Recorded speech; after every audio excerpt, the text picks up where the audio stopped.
What you just saw was my small armada of little wooden boats.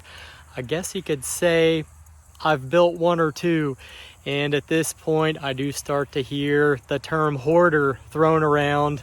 Well, you know what? I resemble that remark. Once you've accumulated more than 3 boats, storage does start to become an issue, and you have to come up with creative ways to store your collection so as not to attract unwanted attention from, say, a wife or girlfriend.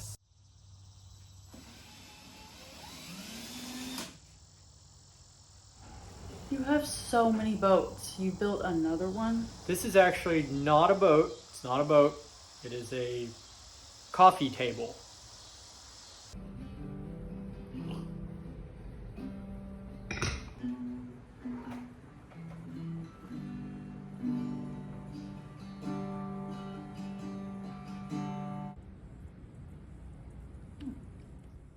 So yeah, I have built a boat or two. Maybe I have a problem, but at least it's an entertaining problem for all you viewers. So right now I'm in the process of cleaning out and organizing the boat barn. So I thought some people might get a kick of looking at all the boats I've built while I've got them out on the lawn here, out on the corn shore next to the sea of corn. So these are all wooden boats that I've built using common materials available from your local hardware store, Lowe's or Home Depot. But these are not all the boats that I've ever built over the last decade or so. There's about 5 or 6 not pictured here, and some of those I still have. They're just not really worth getting out to show, and some have long since embarked on that voyage in the sky and are no longer with us for various reasons, mainly because they just weren't that successful. They were old builds. But anyways, thought some people might just like to see all my wooden boats in one place, so let's take a stroll down the row and I'll say a little something about each one. It is blazing hot out here today already, and it's pretty early in the morning still, so I will be speaking to you for the duration of this boat show from my air-conditioned studio. I get a little better audio in there anyways on my good mic. So let's take a slow stroll along the corn shore, stopping to look at each boat up close, and I'll give some basic information about each one, like build date, materials, history, and status of plans. That's right, I have plans available for several of my designs, and some with plans in the works. The plans are available for download from cumberlandrover.com and will be linked in the description. I'll kick off this boat show with the largest boat I've built so far. It was the first to be featured on the Cumberland Rover channel. It's my 15-foot sail and oar skiff. Taking inspiration from a broad assortment of skiffs and Sharpies, she was completed in the fall of 2020. The bottom was laid in 3/8 marine ply. Much of the interior was built with wood stashed away by my great-granddad in the old barn here on the farm, and it's a good thing I chose to use that wood for that build, because sadly the barn was completely obliterated by the tornado of 2021, just 1 year after the 15 was built.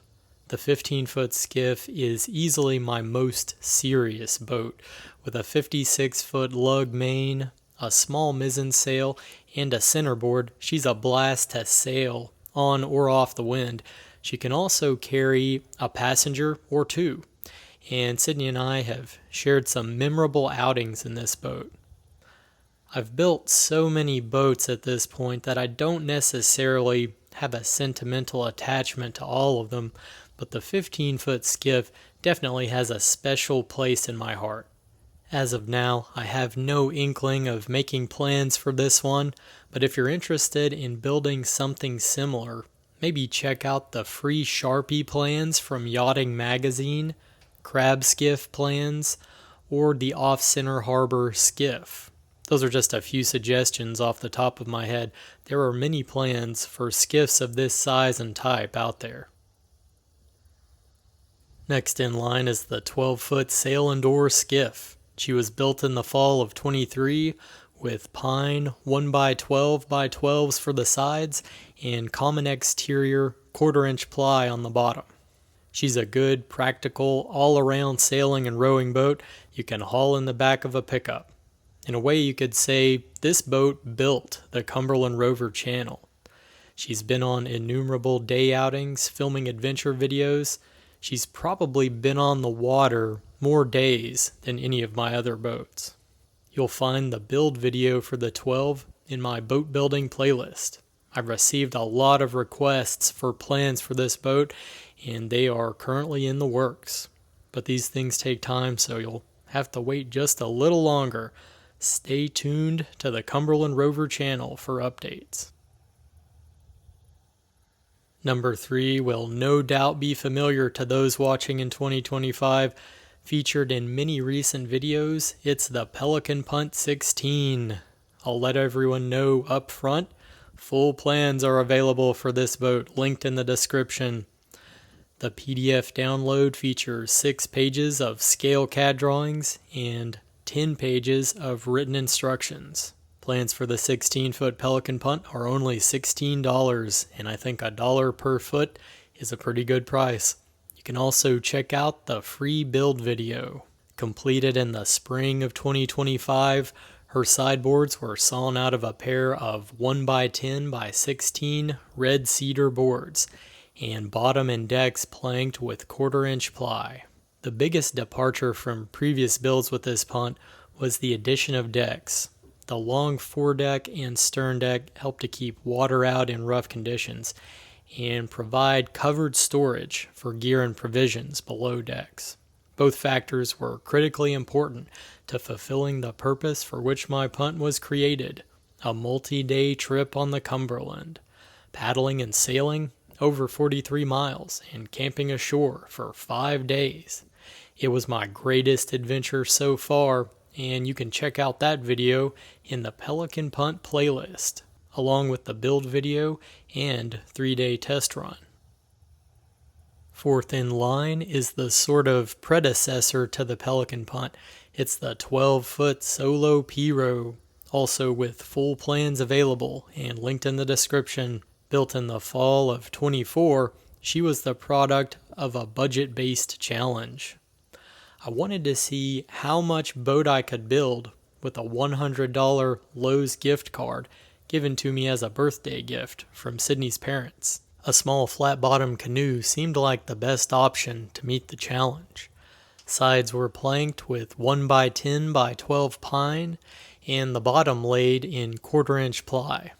I did exceed my $100 budget, but not that much. I stayed well under $200, and the P-row has proved to be a handy little rig for exploring small creeks and protected waters. In addition to being easy to paddle, it's also a blast to sail in light air. Perhaps our most memorable adventure together was the time a goose led us into thick cattails to a hidden beaver lake. You can find that video in the Solo P-row playlist. A few short notes for builders before moving on. The P-row is roughly comparable to a 10-foot recreational kayak in use and weight capacity. I'm about 155 pounds, and the boat carries me plus a cooler and kit perfectly. Paddlers exceeding 200 pounds may want to consider a different design. Building with 1x12 sideboards instead of 1x10 is also an option to gain a little freeboard. In other words, to make the sides higher.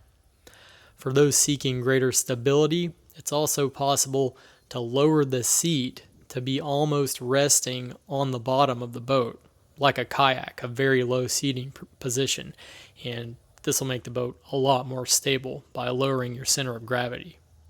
The addition of a backrest and foot pegs would be required in that case. Boat number 5 is the 10-foot semi-sit-on-top kayak. It was completed in early spring of 25 as a sort of warm-up to the Pelican Punt build. Sides are 1x8 pine, and bottom and decks are 1/4-inch plywood. The main goal on this one was to build something unsinkable. You can check out the build video for a link to the free plans for this kayak, and you'll also want to peep the swamp test video to see me commit the ultimate faux pas of wearing wool socks in a sinking boat. Wait, I thought it was unsinkable, you say. Well, you'll just have to watch the video to find out. Moving on down the Corn shore, we have the 8-foot pram, one of my few 4-sided boats.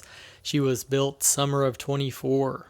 The sides are 1x12 pine, bottom 3/8 ply. This pram is a lot of boat for its compact size. She's very stable and can carry a heavy load. That's kind of the whole idea with prams and why they're often preferred as yacht tenders. Generous rocker on the bottom creates tolerable rowing characteristics for such a stubby little thing. Short boats are slow, long boats are fast. The pram's greatest feat, believe it or not, was circumnavigation of Goose Island, not the globe. There's a video of that harrowing voyage somewhere on the channel. I don't think everyone necessarily appreciated my dry, sarcastic sense of humor about circumnavigating. Oh well, I thought it was funny. Sorry, no plans for this one as of now. Next up is the Portuguese dinghy from Hanu's Boatyard. This is the oldest boat in the lineup here, and the only one I did not design. I would estimate it was probably built around 2018, but I don't remember exactly. It's just under 8 foot and planked with 1/4-inch plywood, sides and bottom. Hanu's Boatyard is a great site for free boat plans. It's kind of an old school HTML site with an unusual URL. But just search for Hanu's Boatyard and it'll come up. That's spelled HANNU''S. Thank you very much to that guy for sharing his work. He's put out some fun designs. Nearing the tail end of this serpent, we have officially arrived at the novelty boat section. It's the absurdly small 4-foot box coracle, named thusly for its similarity to the traditional coracle, which is a 3 to 4 foot round basket boat used in the British Isles. She was built early this summer of 25. Sides and transom are 1x12 pine, and the bottom is 1/4-inch ply, having a bit of gentle rocker.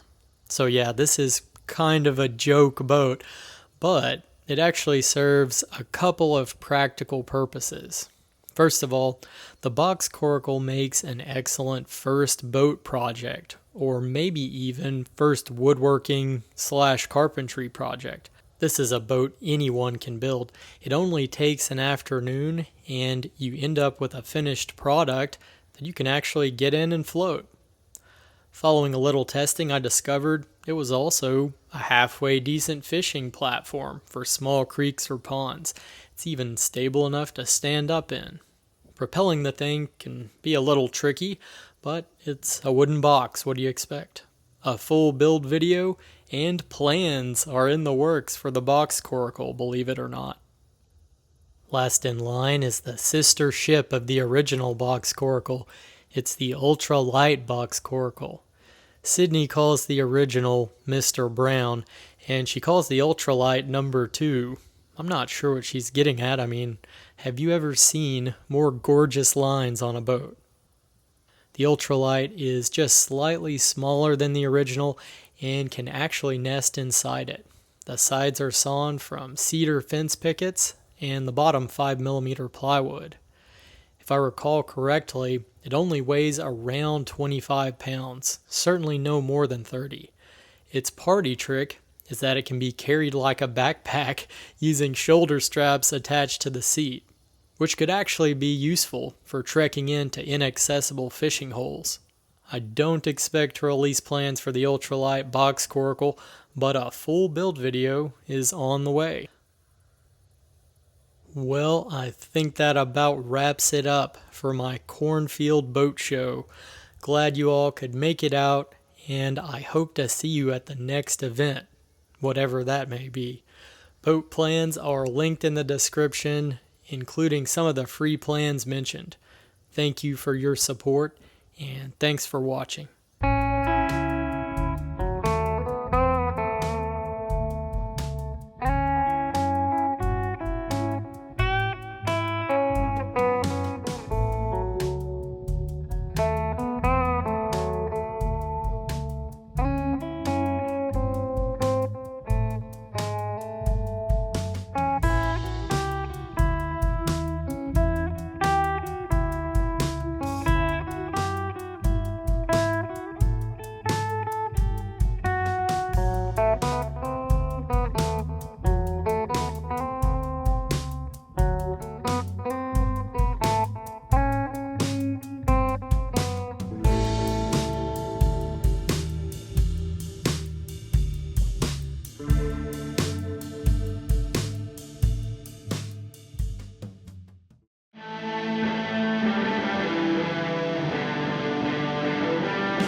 You have so many boats. You're building another one?